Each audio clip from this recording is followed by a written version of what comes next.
नमस्कार मंडळी, मी आशा संतोषची लाईफ या यूट्यूब चॅनलवर तुमचं सगळ्यांचं स्वागत आहे. मार्गशीर्ष पौर्णिमेला रेणुका देवीला विधवापण का येते ते मी तुम्हाला सांगणार आहे. रेणुका देवीचा कंकण विमोचन सोहळा म्हणजे काय, याला कीच पौर्णिमा असेही म्हणतात. मार्गशीर्ष पौर्णिमेला देवीला काही क्षणाकरता विधवापण येते. असे का होते ते मी तुम्हाला सांगणार आहे. रेणुका मातेचा विवाह जमदग्नी ऋषींशी झाला.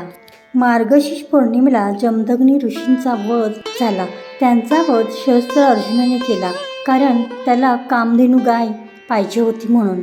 त्यावेळी रेणुका देवीला विधवापण आले. त्यानंतर रेणुका देवीने आपल्या मुलाला म्हणजेच परशुरामला बोलावले. परशुराम पळत आपल्या आईकडे आला. त्यानंतर सहस्त्रार्जुन आणि परशुराम दोघांमध्ये युद्ध झाले. युद्धामध्ये सहस्त्रार्जुनाचा वध झाला. सहस्त्रार्जुनाच्या बेंबीमध्ये अमृताची खुपी होती. ती खुपी परशुरामने काढून घेऊन जमदग्नी ऋषींना देऊन जिवंत केले. मग जमदग्नी ऋषी परत जिवंत झाले. म्हणूनच मार्गशीर्ष पौर्णिमेला रेणुका देवीला काही क्षणाकरता विधवापण येते. दरवर्षी मार्गशीर्ष पौर्णिमेला देवीचा कंकण विमोचन सोहळा आजही केला जातो. तुम्हाला हा माझा ब्लॉग आवडला असेल तर लाईक करा, शेअर करा, सबस्क्राईब करा. तोपर्यंत बाय.